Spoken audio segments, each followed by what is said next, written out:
갈라디아서 1장 1절로 3절까지 말씀 우리 같이 함께 읽습니다. 다 찾으셨으면 1장 1절부터 시작. 사람들에게서 난 것도 아니요 사람으로 말미암은 것도 아니요 오직 예수 그리스도와 및 죽은 자 가운데서 그리스도를 살리신 하나님 아버지로 말미암아 사도된 바울은 함께 있는 모든 형제로 더불어 갈라디아 여러 교회들에게 우리 하나님 아버지와 주 예수 그리스도로 쫓아 은혜와 평강이 있기를 원하노라. 아멘. 사실 오늘은 갈라디아서 전체를 한번 이렇게 통독을 하고 이렇게 좀 시작을 하려고 했는데 이 시간은 다음 주로 제가 미루고 오늘은 1절부터 3절까지 말씀 먼저 이렇게 우리가 상고하도록 하겠습니다. 우리가 지난해는 에베소로 우리 전체를 가지고 이렇게 상고했는데 이제 올해 이제 이 시간부터는 갈라디아서를 가지고 우리가 한번 연구를 하고 상고를 하려고 합니다. 여러분 오늘이 무슨 날? 설날이에요. 설날. 네, 설날이에요. 그래서 지금 뭐 한국에는 보니까 3천만 명이 다 이렇게 옮겨 다녔다 그러더라고요. 3천만 명이. 그러니까 뭐 대부분의 사람들이 다 옮겨 다닌 것 같아요. 그래서 이 중국이나 동남아시아의 이 음력을 세는 이 여러 나라들도 지금 뭐 엄청나게 바쁘게 옮겨 다니고 그러더라고요. 근데 또 한편으로 볼 때 설날은 그 우리 한국의 또 고유 명절이에요. 또 그렇죠. 그래서 설날 되면 또 여기 세배도 하고 또 어른들도 찾아뵙고 고향도 가보고 아마 그런 것 같아요. 그래서 설날을 기해서 우리 다시 한번 좌우지에 계신 분들하고 새해 복 많이 받으세요. 우리 한번 인사 나누겠습니다. 새해 복 많이 받으세요. 새해 복 많이 받으세요. 1월 1일부터 시작된 새해 복을 좀 덜 받으신 분들은 이 시간을 기해서 다시 한번 복 더 받으시고 누리시기를 주의 이름으로 축원합니다. 특별히 또 우리 갈라디아서를 우리가 상고함으로써 다시 한번 우리 삶 가운데 복음으로 거듭나는 복음을 다시 한번 정확히 깨닫게 되는 귀한 시간들을 갖기를 원합니다. 여러분들에게 이해를 돕기 위해서 지금 갈라디아가 그러면 어디에 있는가 이거를 한번 제가 지도를 이렇게 한번 준비를 했어요. 그래서 한번 펴보시면은 저 앞에 다 보시고 지금 우리 이제 예루살렘이 요 밑에 쪽에 있어요. 그죠? 예루살렘이 있고 그러니까 요 지역이 이제 가나안 땅이 되는 거죠. 요단강, 요 갈릴리 호수, 요게 요단강, 그 다음에 여기 사해바다, 여매라고 그러죠. 그래서 요단 동편 땅, 요단 서편 땅, 이게 이제 가나안 땅이에요.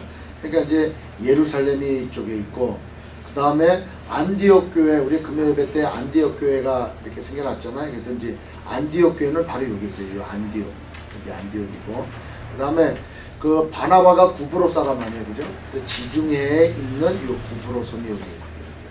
구브로. 그래서 지금의 이 부분이 이제 터키 쪽이 되겠죠. 터키 쪽이 되겠고 여기가 이제 그리스 쪽이 되죠. 그래서 갈라디아다 그러면은 이제 요 부분을 이제 갈라디아 이렇게 얘기하는데 이 갈라디아라고 하는 이 말의 의도는 이 프랑스 지역, 이 이제 로마 이탈리아 지역인데 이 뒤쪽 프랑스의 그 옛날 지명이 아마 고을인가 그래요. 고을. 그래서 고을 사람들이 거기에 살았던 여러 족속들이 이쪽으로 이동해 와서 여기 쪽에다가 터를 잡고 살았어요. 그래서 갈라디아, 고을 사람들이 사는 곳. 그래서 갈라디아다 이렇게 얘기하고 이게 이제 주님 오시기 수백 년 전에 있었던 일이죠. 근데 로마 시대에 들어와 가지고 이 로마의 행정개혁이 이루어짐으로 인해서 이 밑에 여러 지역까지 포함해서 이렇게 광범위하게 갈라디아도 이렇게 한 행정구역으로 표시를 했어요. 그래서 갈라디아에 있는 교회들 그러면은 이 갈라디아에 속해 있는 교회들에게 편지를 한 거겠죠. 근데 뭐 갈라디아서는 그러면 누구한테 보낸 거냐? 그래서 이 원래 골지방에서 온 사람들이 모여 살았던 곳이 이쪽 갈라디아의 북쪽 지역. 그래서 이 북갈라디아 이렇게 얘기하고 이 밑쪽으로 해서 안디옥, 이 비시디아 안디옥, 그 다음에 이고니안, 루스드라, 더베 이쪽을 남갈라디아 이렇게 얘기를 해요. 그래서 학자들마다 이 갈라디아서는 이 북갈라디아 사람들에게 보낸 것이 아니냐 이런 얘기도 있고 최근에 이제 많은 분들이 이제 이 남갈라디아 즉 사도 바울이 1차 전도 여행 때 다녀가면서 교회를 세웠던 그 교회들에게 편지를 보낸 것이다 이렇게 얘기를 하죠. 그래서 우리가 오늘 상고할 그런 내용은 사도행전 13장에 보면은 사도 바울이 1차 전도 여행을 시작해요. 그래서 그 안디옥 교회를 출발해 가지고 이 실루기아 즉 구브로 섬의 실루기아, 살라미, 바보를 거쳐서 이 밤빌리아라고 하는 요도 여기에 버가를 거쳐서 이 토로스 산맥을 넘어가지고 이 비시디 안디옥을 거쳐서 이고니온, 루스드라, 더베 이렇게 여기까지 행하는 이 길이 바로 1차 선교여행 지역이었단 말이에요. 그러니까 1차 선교여행을 여기에 갔다가 다시 더베에서 온 지역을 다시 되돌아가 가지고 구브를 밤빌리아를 아탈리아를 거쳐 가지고 이쪽 그 가이사르를 거쳐서 예루살렘으로 들어갔죠. 그리고 난 다음에 다시 이제 안디옥으로 이제 갔던 이 경로가 1차 선교 여행이고 2차 선교 여행은 이제 다시 안디옥을 거쳐서 이 길리기아를 거쳐 가지고 자기가 1차 선교 여행 때 다녀왔던 곳을 거쳐서 드로바에 가서 이 네아폴리를 거쳐서 빌리포 이쪽 지역으로 갔죠. 그래서 이게 이제 다시 돌아오는 길인데 이 고린도를 거쳐서 다시 이 에베소를 갔다가 이렇게 오는 걸 이렇게 그러니까 도로로 갔다가 배 타고 돌아오는 길 이게 이제 2차 선교 여행이 됐고 3차 선교 여행은 다시 이제 그 비시디 안디옥 이쪽을 거쳐 가지고 에베소에 가서 사역을 하죠. 그러고 난 다음 에베소에서 위로 올라갔다가 고린도에 가서 배 타고 올라다가 그 자기를 이렇게 암살하려는 그런 그 정보를 받아 가지고 다시 오던 길을 돌아가는 그런 길을 택했던 길이 이제 3차 선교 여행이 됩니다. 그러면 이 갈라디아서는 그러면 언제 쓰여졌는가? 이게 학자마다 다 달라요. 1차 선교 여행을 끝나고 난 다음에 기록이 됐다. 그 다음에 사도행전 15장에 보면은 예루살렘 총회가 벌어지는데 그 총회의 주된 이슈는 복음으로만 되느냐 아니면 복음에다가 행위가 포함이 되느냐 즉 할례를 받아야 되느냐 이제 이런 거 가지고 이제 막 얘기가 됐고 또 이방인에게도 복음이 전해져야 되는데 그럼 이방인의 복음이 전하는 게 합당하냐 여러 가지 얘기가 사도행전 15장 예루살렘 총회에서 그런 일들이 일어났어요. 그래서 그 총회 후에 그 나온 결론을 가지고 사도 바울이 이 자기가 1차 선교 여행했던 지역 즉 더베, 루스드라, 이고니온, 비시디 안디옥에다가 그쪽 갈라디아 교회에 이 편지를 쓴 내용이다 이렇게 얘기한 분이 있고 또 3차 여행을 끝나고 난 다음 이 고린도에 가서 이 갈라디아의 교인들이 자꾸 이렇게 타락해져가고 거짓 교사들에 의해서 유혹당하는 것들에 대비해서 편지를 썼다 이런 내용까지 이렇게 돼 있어요. 그래서 제 생각에는 이제 갈라디아서는 아무래도 사도 바울이 이 편지를 쓴 것 중에서 가장 먼저 쓰여진 서신서가 아닌가 이런 생각을 갖고 오늘 이렇게 말씀을 선고하도록 하겠습니다. 자, 그래서 성경을 다시 한번 보고 그래서 왜 그런 생각을 갖게 된 이유가 바로 뭐냐 하면은 사도 바울이 편지를 쓴 내용이 총 몇 권 될까요? 신약 성경 66권 중에서 사도 바울이 편지를 쓴 내용이 서신서가 13권이에요. 그게 바로 뭐냐 하면 이제 우리 성경에 나와 있는 순서대로라면 로마서, 고린도전서, 고린도후서, 그 다음에 갈라디아서, 에베소서, 빌립보서, 골로새서, 그 다음에 데살로니가전서, 데살로니가후서, 그 다음에 빌레몬서, 디모데전서, 디모데후서, 그 다음에 디도서 이렇게 해서 13권 신약 성경 27권 중에서 13권이 성경으로 정경으로 받아들여져서 하나님의 말씀으로 영감된 하나님의 말씀으로 기록된 성경이다 이렇게 우리가 보고 있다는 말이죠. 그렇다면 사도 바울이 전했던 그런 복음을 하나님께서 인정하시고 성경으로 이렇게 올리게 이렇게 하셨다라는 거예요. 그래서 로마서하고 갈라디아서가 사도 바울이 전한 복음의 핵심적인 내용들이 많이 있어요. 그래서 갈라디아서를 작은 또 소로마서다 이렇게 얘기하고 이 마틴 루터가 종교개혁 하기 전에 그가 결정적으로 영향을 받았던 서신서가 바로 뭐냐? 이 바로 이 갈라디아서라는 거죠. 그래서 이 갈라디아서는 나의 아내다 할 정도로 갈라디아서는 내 서신이다 이렇게 할 정도로 그렇게 끔찍하게 이 마틴 루터도 이 갈라디아서를 이렇게 아주 심오하게 깊게 중요하게 생각했다라는 거죠.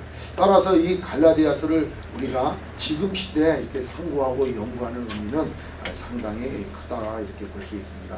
그래서 사도 바울이 쓰여진 그 여러 서신들 중에서 이 갈라디아서든 뭐 에베소든 우리가 지난 시간에 했지만 로마서든 이 내용들을 보면은 처음에 예수 그리스도의 사도된 바울은 이렇게 할 때 시작하는 게 많아요. 자기가 사도임을 입증하면서 이 기록한 내용들이 굉장히 많아요. 그런데 유독 이 갈라디아서만 1장 1절에 이렇게 길게, 이게 사람들로부터도 아니고 사람에게 또 만나는 것도 아니고 오직 뭐라 그래요? 예수 그리스도와 하나님 아버지를 말미암아서 사도된 바울.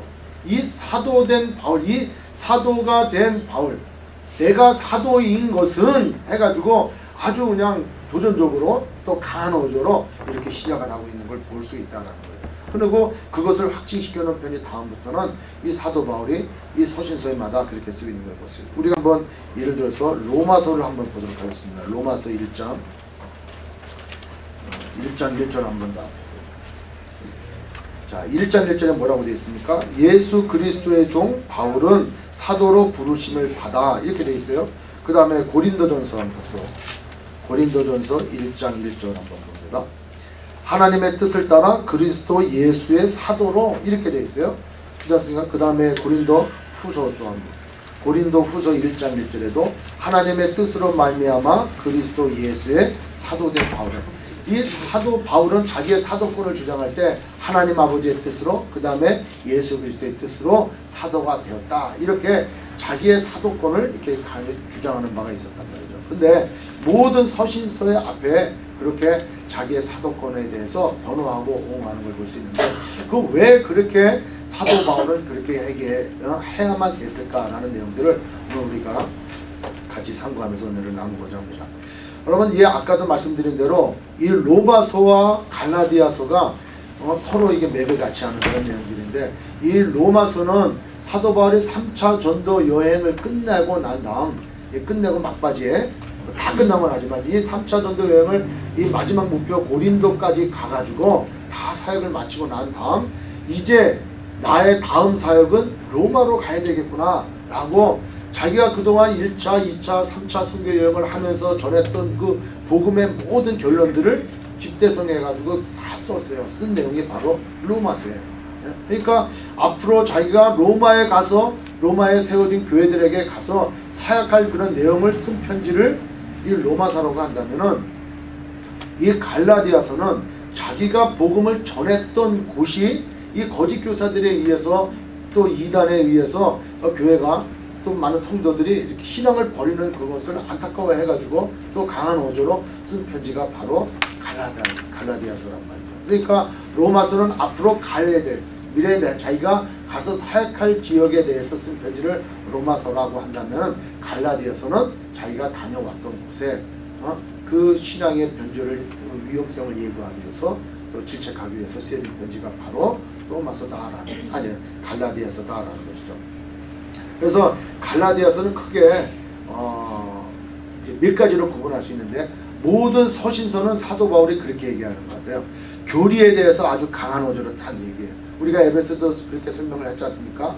에베소에서도 교리에 대해서 다 이렇게 얘기해요. 복음이 뭐고, 너희들이 어떻게 구원받았고, 그것이 어디로부터 왔으며 하나님의 경륜이 어떻고, 이렇게 교리에 대해서 딱 설명을 하고, 그러한 너희가 어떻게 살아야 되느냐라고 하는 실천 부분에 대해서 뒷부분에 언급을 한다는 말이죠. 그러니까 이 갈라디아서도 마찬가지 그렇게 구분이 되어 있어요. 근데 특별히 갈라디아서는 1장, 2장을 통해서 어떤 걸 배려하느냐, 내가 어떻게 사도가 되었느냐, 나의 사도는 정당하다, 내가 사도로서 역할을 감당한 게 왜 그렇게 됐느냐, 이것을 변호한 게 이제 1장, 2장이 돼요. 그리고 이제 3장, 4장, 더 나아가 한 5장까지도 이 사도 바울이 전한 그 복음에 대해서 다시 설명을 해요. 그 은혜의 복음에 대해서 다시 교리적인 부분을 건들죠. 그리고 마지막 5장 부분 6장에 가가지고 그렇게 함으로 너희들은 어떠한 삶을 살아야 된다라고 하는 그런 복음의 자유함을 가지고 살아라 하는 이런 내용들을 가지고 있죠. 그 중에 오늘 우리가 갈라디아서 1장 중에서 1절에서 3절을 우리가 상고를 하려고 하죠. 그래서 첫 번째 보면은 사도 바울이 그러면 먼저 이 자기가 사도다라고 이렇게 얘기하고 있는데, 그러면 사도 바울은 어떻게 그 사도가 되었는가, 그럼 바울은 도대체 어떤 사람이었는가, 이런 것을 알아보는 것도 아마 좀 귀한 것 같아요. 여러분들이 다 알고 있는 것처럼 바울은 어떤 사람이었습니까?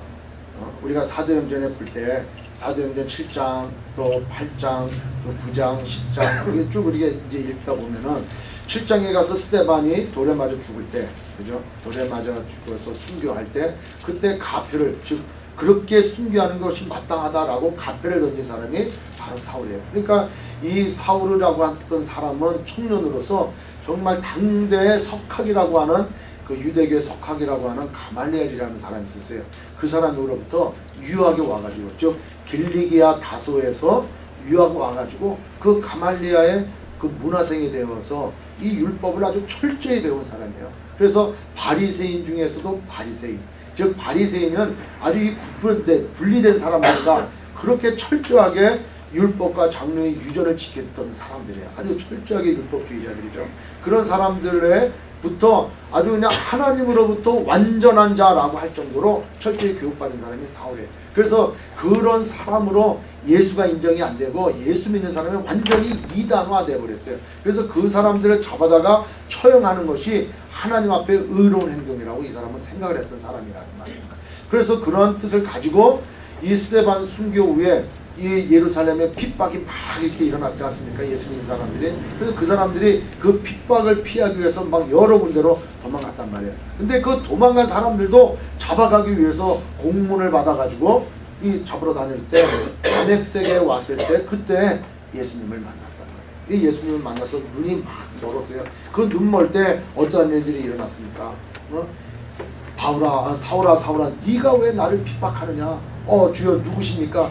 네가 핍박하는 내가 바로 예수다 하는 거예요. 그때 사도 바울은 부활하신 예수님을 만났단 말이에요. 그래서 그때 아나니아의 안수를 통해서 그 예수님께서 전한 말씀을 받는단 말이에요. 뭐를 받아요? 이방의 사도 받을 것을 받는다. 그래서 자기의 사도성을 여기서 입증하는 거예요.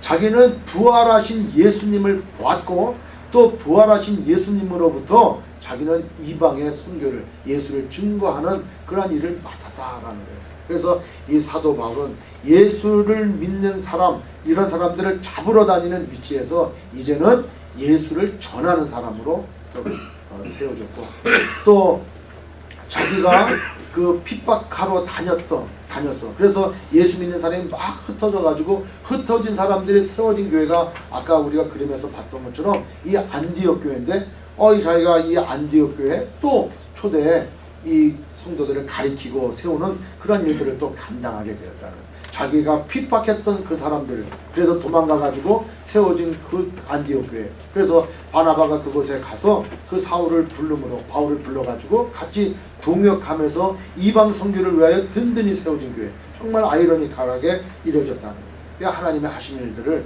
우리는 지난 시간에 또 한번 상고를 했죠. 그래서 이 바울이 이제는 복음을 위해서 자기 목숨을 조금 더 아깝게 생각하지 아니하는 그러한 복음을 전하는 사람이 되었는데, 자, 근데 이 사도 바울이 1차 선교 여행을 다니면서 복음을 전해서 자기는 사도로서, 여러분 내가 사도로서 복음을 전하는 거하고 그 다음에 예수 믿는 사람으로서 복음 전하는 거하고는 얼마나 굉장히 차이가 있었어요. 그래서 사도는 지금 시대는 이 사도의 은사가 없다라고 전하고 여러분들에게 말씀을 드렸어요. 사도가 되기 위해서는 조건이 있었어요. 우리 한번 다 찾아보겠습니다. 사도행전 우리 1장 21절입니다. 사도행전 1장 21절 22절 한번 보면은, 이러함으로 요한의 세례로부터 우리 가운데서 올리어 가신 날까지 주 예수께서 우리 가운데 출입하실 때에 항상 우리와 함께 다니던 사람 중에 하나를 세워 우리로 더불어 예수의 부활하심을 증거할 사람을 되게 하여 하리라. 즉 예수님 공생의 기간 동안에 함께 하시고 예수님께서 하신 일들을 보시고 예수님께서 그 복음을 전파하기 위하여 세우신 부르신 사람으로 또 부활하신 예수님을 보고 그 예수님을 증거할 수 있는 사람, 이런 사람이 사도가 되는 조건이다. 그럼 이 시대에 살아가는 사람 중에 부활하신 예수님을 본 사람이 있느냐, 아니면 사도 예수님의 공생애 때 함께 했던 사람이 있느냐? 없단 말이죠. 그러니까 당시에 그랬던 사람들. 그러면 또 하나 더 나가서 누가복음 6장 13절 한번 봅니다. 누가복음, 마태, 마가, 누가복음의 6장 13절 13절 우리 다 같이 함께 읽습니다. 시작. 밝음에 그 제자를 부르사 그 중에서 10개를 택하여 사도라 칭했다. 이렇게 예수님께서 복음을 전하기 위해요 사도로 이렇게 사람들을 세우셨다. 그래서 12사도에다가 부활의 증인들, 또 여러 이렇게 본 사람들, 또 복음을 위해서 택함받은 사람들을 우리가 사도라고 그랬단 말이에요. 그래서 예루살렘 교회에 사도들이 있었어요. 그래서 그 전도자들이 이 사마리아나 이방인들에 가고 복음을 전해서 예수 믿는 사람이 생겨나고 그들로 인해서 교회가 생겨나면 이들이 정말 받은 복음이 정말 복음인가 라고를 확증하기 위해서 예루살렘 교회에서 사도를 보내든가 사람들을 보냈단 말이에요. 그래서 안디옥에 많은 사람들이 예수 믿게 되었을 때 그때 누굴 보냈습니까? 바나바를 보냈어요. 예? 그렇게 해서 예루살렘 교회에서 그 사도들이 볼 때 아, 이것은 바른 복음을 전했구나, 이건 교회구나 라고 인정을 해줬다라는 거예요. 그러니까 이 바울은 자기가 다니면서 복음 전했는데 지금 이 복음 전하는 곳에 누가 들어왔다는 거예요? 거짓 교사들이 들어와가지고 이 복음을 헷갈리게 만들었어요. 이 헷갈리게 만든 내용이 바로 뭐냐 하면은 이 갈라디아서 내용의 이 성경 말씀에 핵심적인 단어를 하나 우리가 뽑는다면 바로 뭐냐? 믿음으로 말미암아 의롭다 된다. 이거를 한문으로 하면 뭐라 그래요? 이신칭의, 이신득의 이랬단 말이에요. 그러니까 이신, 믿음으로써 칭의, 의롭게 의롭다고 칭함을 받는다. 이신득의, 의롭다는 것을 득한다, 얻는다는 거예요. 그러니까 믿음으로만 의롭다는 거예요. 근데 이 거짓 교사들이 들어와 가지고 이 얘기한 게 바로 뭐냐, 믿음으로만 구원을 받는 게 아니고 여기에 행위가 들어가야 된다는 거예요. 어떤 행위가 들어가야 된다? 할례를 행해야 된다는 거예요. 할례를 행해야 되고 또 유대인의 의식들을 지켜 행해야지 너희가 구원을 받는다, 이렇게 얘기하는 거예요. 그러니까 이 사도 바울이 전한 거는 아니다, 믿음으로만, 내가 전한 복음을 듣고 그 예수를 믿음으로만 구원을 얻는다, 이렇게 얘기해서 그동안 그들을 얽매였던 그러한 율법으로부터 자유함을 주었는데 이 거짓 교사들이 들어왔단 말이에요. 이 거짓 교사들은 그럼 누구냐 하는 거예요. 거짓 교사들은 여러분 당시에 유대교 사람들이 있어요. 유대교는 하나님을 믿는 거예요. 하나님의 율법을 철저히 지켜 행하고 그것을 이루어야만 구원을 얻는다고 이런 생각들을 했던 사람들이에요. 근데 이 사람들이 예수를 믿었어요. 믿는 게 이 믿는데 그동안에 자기가 습관적으로 해왔던 게 있단 말이에요. 그래도 이 예수를 믿고 구원함을 얻는 것은 우리 유대인들만 해당이 된다. 이방인들에게는 해당이 안 돼. 우리 유대인에게 해당이 되니까 우리 유대인이 되는 기본적인 조건이 바로 뭐예요? 할례를 해라고 율법을 지켜나가는 거란 말이에요. 그런 의식적인 것을 행해야 된단 말이에요. 그러니까 예수를 믿으면서도 율법적으로 할례를 행해야 된다, 이렇게 생각들을 해왔단 말이에요. 근데 사도 바울이 지나놓고 간 그 교회에 그 동네에 예수 믿는 유대인들이 와가지고 보니까 이 사람들이, 이방인들이 믿어. 너희들이 믿는 게 그게 아니야. 너희들이 믿으려면 할례를 받아야 돼. 그리고 유대주의 쪽으로 이 사람들을 끌어들인단 말이에요. 본인들도 자유함을 갖지 못하면서 유대인 쪽으로 끌어들이는 거예요. 여러분 이 내용이 왜 이렇게 중요하냐면 우리가 지금 이 시대를 살아가는 우리도 예수 믿으면서도 우리나라의 전통적인 유교 사상하고 섞어버린단 말이에요. 섞어버리니까 문제야. 그래서 늘 생각하게 정성이 부족한 거예요. 여러분 신앙생활 그렇게 하면 안 돼. 자꾸 교회 나와서 철야기도 하고 새벽 예배 나오고 40일 금식기도도 하고 천일기도도 하고 막 정성을 들여야 돼. 100일 기도를 드려서 자꾸 복을 빌고 자꾸 이렇게 되면 하나님께서 그 정성을 보시고 은혜를 주신다는 거예요. 이게 똑같은 거예요. 이게 지금 믿음으로 구원받은 우리에게 정성을 더 집어넣는다니까. 정성을 더 집어넣어요. 그렇다면은 이게 의문점이 생기는 거예요. 그러면 예수 믿고 구원받으니까 우리는 뭐 교회에 대해서 아무 생각도 안 하고 뭐 봉사도 안 하고 이렇게 생각하면 되지 않습니까? 그건 또 다른 또 얘기예요. 구원을 얻는 데 있어서는 믿음으로 구원을 얻는 거예요. 아멘. 그러나 우리가 구원 얻었다라고 한다면, 성령을 받고 성령 충만함을 받고 내 삶이 변화됐다라고 한다면 우리는 누구의 영광을 보고 살아가느냐? 하나님의 영광을 바라보고 살아가고 주님 닮아가는 그런 삶을 살아갈 수밖에 없다는 거예요. 그러니까 우리 삶 가운데 변화된 나의 삶이 예수 그리스도의 사랑이 내 안에 들어오니까 내 사랑을 표현하는 삶을 산단 말이에요. 그러니까 이웃을 사랑하게 돼서 섬기게 되고 나누게 되고 여기 초대교회 성도들이 했던 것처럼 떡을 띠고 구제하고 가리키고 자꾸 하나님의 복음을 바로 알게 하려고 자꾸 모이고 이러한 일들이 자연스럽게 일어난단 말이에요. 이 일들이 자연스럽게 일어나는 것은 구원하고 상관이 있다 없다? 없는 거예요. 근데 이 초대교회 당시에도 너가 예수 믿고 구원 받았냐? 아니야. 그거로만 받는 게 아니고 할례, 행위가 들어가야 된다고 자꾸 얘기하는 거예요. 그러니까 우리도 지금 전도할 때 그 권사님들, 연세 많이 드신 권사님들, 우리 권사님 말고 권사님들 하신 분들한테 권사님 오늘 밤에 이 세상을 떠나면 천국 갈 확신이 있으십니까? 그러면 아유 내가 하나님 앞에 드린 것도 없고 헌금도 안 거든 내가 무슨 갈 적에 있겠어. 그냥 민망한 나름이지 이런단 말이에요. 왜? 청성이 안 들어갔단 말이에요. 청성이. 그게 우리 전통적으로 생각해왔던 우리 어머니들의 모습이란 말이에요. 또 천주교 신자들 만나면 또 같은 얘기하는 거예요. 천주교 신자들도 오늘 밤 이 세상을 떠나면 천국 갈 확신이 있습니까? 아유 제가 하나님 앞에 드린 것도 없고 한 격도 없다는 거예요. 그리고 저도 뭐 그러게서 지금부터라도 열심히 교회 가서 봉사하려고 그런다고. 그러면 하나님께서 이쁘게 봐주실 거 아니야. 그러니까 자기의 행위와 자기의 노력으로 그렇게 해서 어떻게 구원을 얻으려고 한다는 거예요. 믿음이 없으니까 그런 거예요.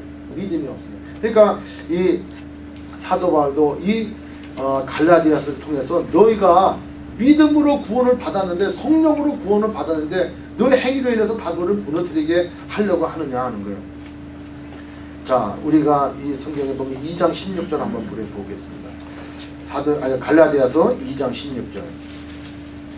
우리 2장 16절에 다 같이 함께 읽습니다. 시작. 사람이 의롭게 되는 것은 율법의 행위에서 난 것이 아니요 오직 예수 그리스도를 믿음으로 말미암음을 아는 거로 우리도 그리스도 예수를 믿나니 이는 우리가 율법의 행위에서 아니고 그리스도를 믿음으로써 의롭다함을 얻으려 함이라. 율법의 행위로서는 의롭다함을 얻을 유체가 없느니라. 여러분 율법의 행위로 의로움을 얻으려면 얼마만큼 해야 되냐 하는 거예요. 헌금을 많이 내가지고 내가 의롭게 되고 구원을 하면 얻는다 그러면 헌금의 액수가 얼마 정도 내야 되냐. 내가 열심히 교회 나와서 봉사를 해야 된다 그러면 얼마만큼의 내가 봉사를 해야 되냐 하는 거예요. 아침부터 저녁까지 일주일 내내 얼마만큼 해야 내가 구원하면 얻는다는 거예요.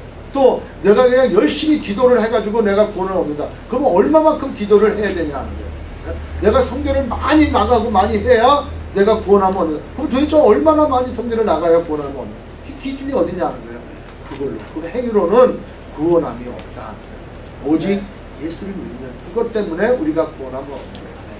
예수님께서 이 땅에 오셔서 우리 그 죄 때문에 나의 죄 때문에 하나님 앞에 나갈 수 없고 하나님 앞에 영광에 되지 못하는데 그 죄 문제를 십자가 상에서 해결해 주신 그 공로 그리고 우리의 부활을 위해서 영생을 위해서 부활하신 그 예수님을 우리가 믿음으로 우리가 구원함을 얻는다는 거예요. 거기에는 조금도 다른 그 어떤 행위도 포함되지 않는다. 아유 목사님 그래도 조금이라도 우리가 노력을 좀 해야 되지 않습니까? 그게 문제라는 게 그게 때문에 자꾸 그러니까 우리가 자유함이 없는 거예요. 설사 주일날 몸이 안 좋아가지고 예배를 못 나갔어요. 아유 오늘 예배를 못 나갔고 오늘 예배도 늦었는데 나는 구원에서 떨쳐지나? 이렇게 생각한단 말이에요. 자꾸 왜? 그런 행위로 자꾸 생각을 하니까. 여러분 그러한 율법에서 자유함을 받으시기 바라겠습니다. 네. 그래서 이런 거짓 교사들이 자꾸 오는 거예요. 와가지고 이 갈라디아 교회들에게 얘기하는 거예요. 너희들 복음 받을 때 예수 믿을 때 할례 받았어? 너희들 할례 받았어? 이거 안 돼. 할례 다 받아야 돼. 이렇게 하니까 아니 우리 사도 그 바울 선생이 와가지고 자기가 사도라 그랬다는 거예요. 여러분 사도의 의미는 바로 뭐냐?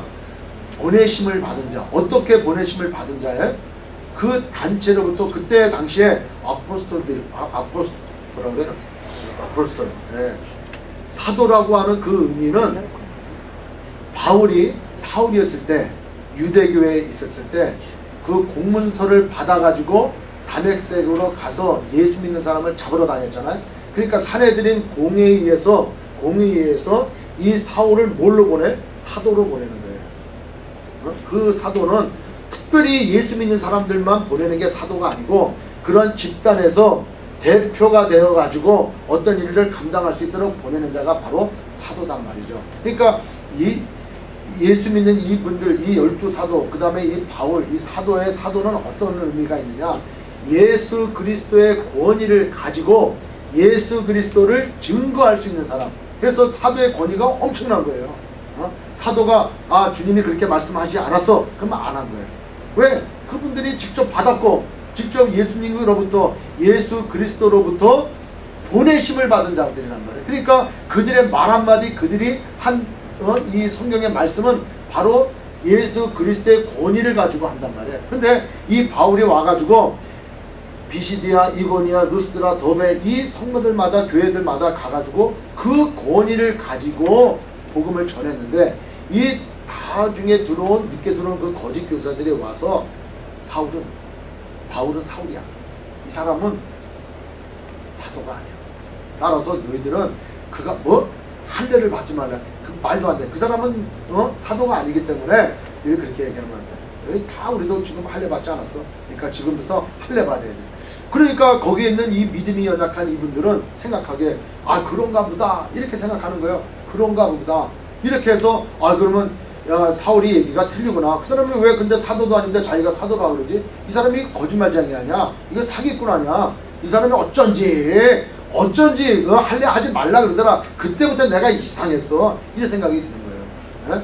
헬라인들이라든가 아니면 헬라파 유대인들이 그 복음을 전해 듣고 우리도 그러면 할례를 행하나? 여러분, 할례를 행할 필요 없습니다, 믿음으로만 구원 얻습니다, 이렇게 바울이 얘기했는데 이 거짓 교사들이 와서 노웨이, 절대 못 가, 할례 받아야 돼, 이래가지고 문제가 났다. 그러니까 사도 바울이 먼저 얘기해야 될 게 바로 뭐예요? 내가 바로 사도다 하는 거예요. 거기다 대고 내가 만약에 사도가 아님에도 불구하고 그럼 내가 사도가 아닌가? 사도가 아닌 상태에서 아니야, 그 사람들 말이 틀려, 그 사람들의 말이 틀리고 믿음으로 구원 얻는 거야, 이렇게 백날 얘기해도 사도 바울이 얘기한 그 복음에 신빙성이 없다, 권위가 없단 말이에요. 그래서 먼저 자기가 사도됨을 얘기를 해줘야 돼요. 믿게 해줘야 돼요. 그 근거를 대줘야 되는 거예요. 그래서 이 사도 바울이 자기의 사도직을 얘기하는데 뭐라고 얘기하냐 하는 거예요.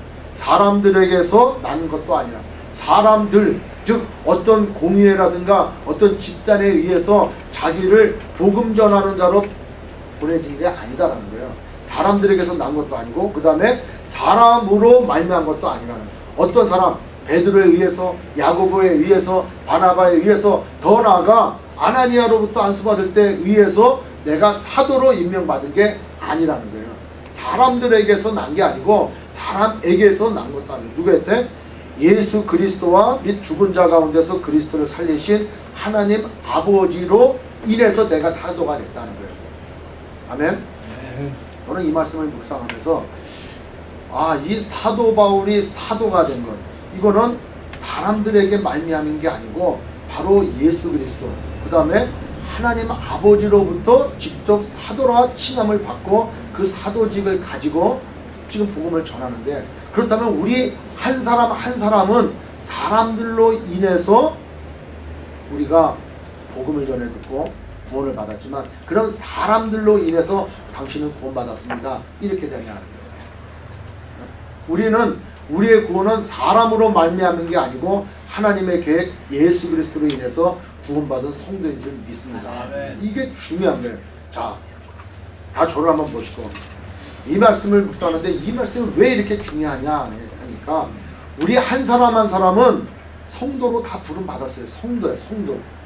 성도란 말이에요. 그렇다면 이 성도의 기원은 누구로부터 왔는가? 예수 그리스도로부터, 하나님으로부터 왔다는, 사람으로부터 온 게 아니라. 따라서 우리의 생각과 우리의 전하는 복음과 우리의 삶의 모든 이 봉사고 예배고 찬양이고 모든 것은 누구로부터 기인이 된 것이다? 하나님으로부터 기인된 것이다. 이게 얼마나 중요한지 몰라요. 왜? 우리가 서로를 바라볼 때 바로 하나님으로부터 온 믿음의 사람이다, 이런 것을 인정해야 될 때 서로 귀하게 여기는 거예요. 서로 귀하게 여기는 거예요. 저 사람 사람으로부터 왔나? 저 사람 믿음이 영 아닌 것 같아. 그런 사람의 표는 드러나. 그런 사람의 표가 드러나요. 왜? 많은 사람이 성령 받고 믿음의 공동체 안에 전혀 생뚱맥이 불교 믿는 사람 뭐 다른 종교를 믿는 사람이 들어와서 있는다. 전혀 어울리지가 않는다는 거예요. 전혀. 우리의 기원은 바로 예수 그리스도 하나님으로부터 왔다라는 것입니다. 아멘. 그래서 이 사도 바울이 자기의 그 부르심 받은 것, 그 다음에 자기의 사도권을 이렇게 갈라디아서 1장 1절에 강하게 얘기하는 거예요. 사람들로부터 온 것도 아니고 사람으로 말미암은 것도 아니고 오직 예수 그리스도, 그 다음에 죽은 자 가운데서 살리신 그 하나님 아버지로부터 그분으로 말미암아 내가 사도가 됐다. 따라서 내가 전하는 이 복음은 얼마나 신빙성 있고 얼마나 권위가 있으며 다른 사람들이 전한 거랑 다르다. 이렇게 딱 정확히 얘기해. 그래서 모든 서시에 내 예수 그리스도와 및 하나님 아버지로 말미암아 사도된 바울은 이렇게 자기가 사도임을 명확히 얘기한다. 그래서 그것이 이제 받아들여졌다라는 것이죠. 그래서 두 번째 1장 2절에 보니까 함께 있는 모든 형제로 더불어 갈라디아의 여러 교회들에게, 여러분 여기에도 그렇게 나와요. 자기가 사도고 그 다음에 함께 있는 모든 형제 이렇게 얘기해요. 만약에 사도라고 하는 명칭이 다 너다라도 만약에 쓰여졌다 그런다면은 함께 있는 모든 사도로 말미암아 이렇게 됐겠죠.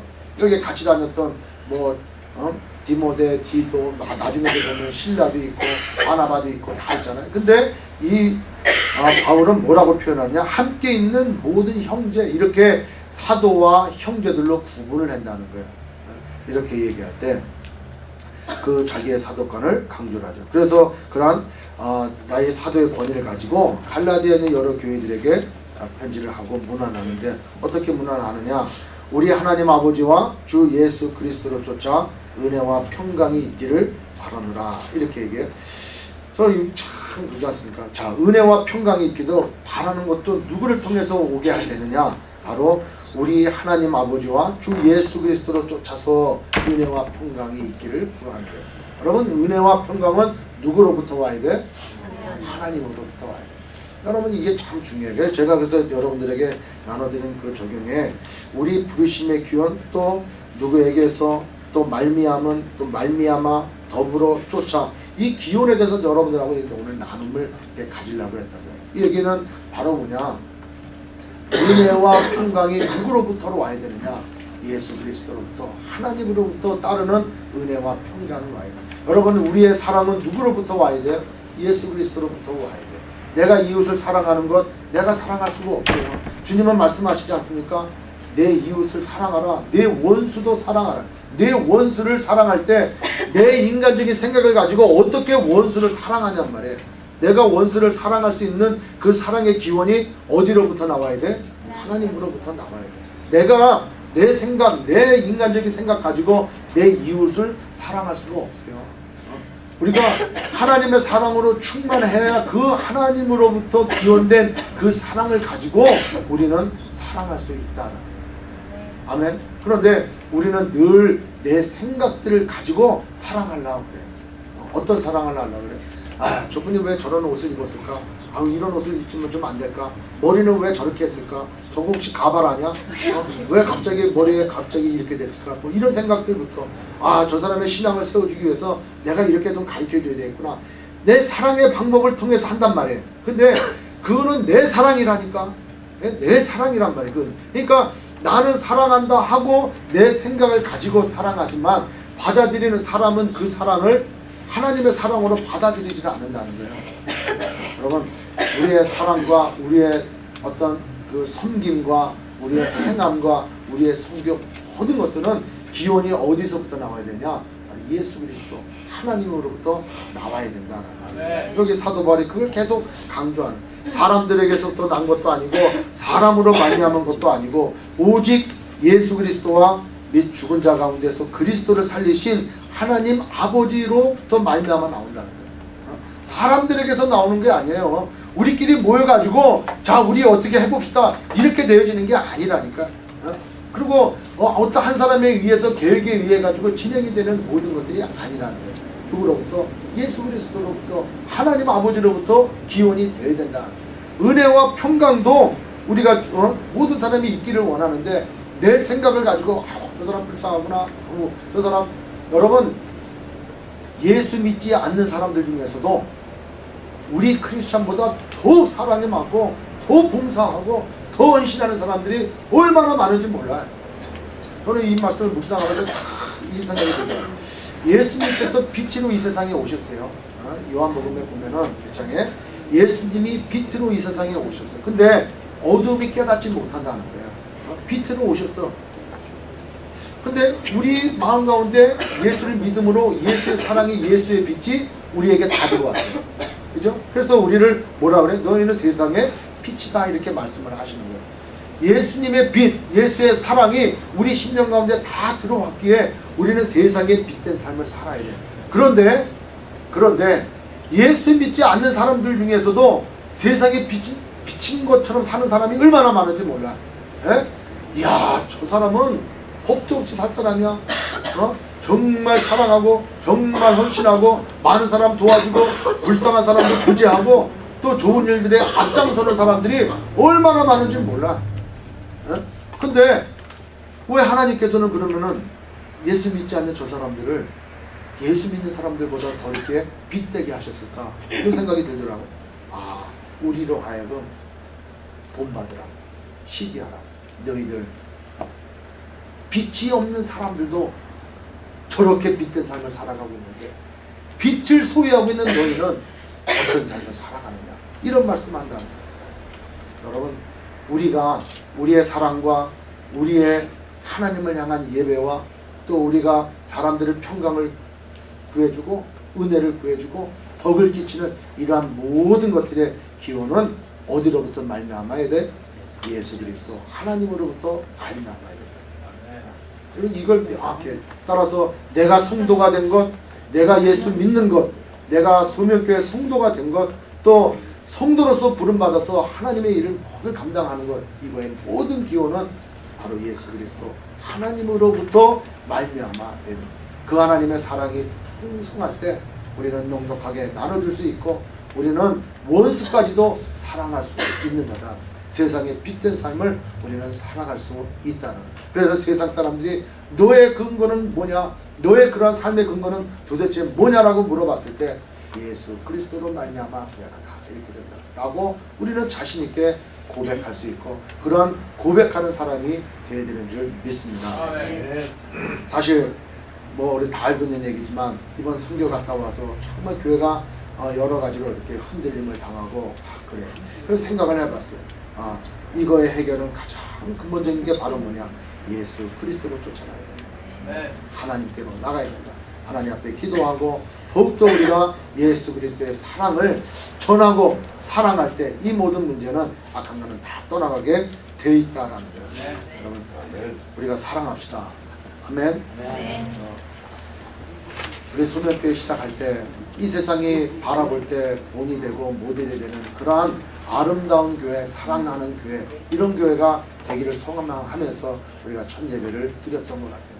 언제 1주년이 다 돼가는 이쯤에 우리가 우리의 신앙생활을, 우리의 1주년을 한번 뒤돌아보길 바래요. 얼마나 여러분 사랑했습니까? 여러분 얼마나 많은 사람들을 세웠습니까? 여러분 얼마나 많은 사람들에게 덕이 되게 얘기하고 덕이 되게 행동했습니까? 저 자신 스스로가 얼마나 많이 회개하는지, 내 인간적인 생각을 가지고 사람들에게 접근했던 게 또 얼마나 많았는지 몰라요. 여러분 인간적인 생각을 할 때 정말 한계가 되는 거예요. 아니 오히려 상대방의 상처를 받더라. 집사님, 자매 그렇게 하는 거 아니야? 신앙생활은 이렇게 하는 거야. 왜 그렇게 이렇게 할 때 나는 사랑을 가지고 표현을 했지만 그것이 하나의 비판의 잣대가 되고 정죄의 잣대가 되더라는 거예요. 하나님의 방법은 뭡니까? 끝까지 살아가. 덮어주고 세워주고 덕이 돼주고 내가 그 하나를 후벼팔 때 상처가 되더라. 그래서 저도 지난 한 주를 이렇게 뒤돌아보며 또 오늘 이 말씀을 묵상하면서 그렇구나. 은혜와 평강은 하나님으로부터 예수 그리스도로부터 쫓아나야 되는구나.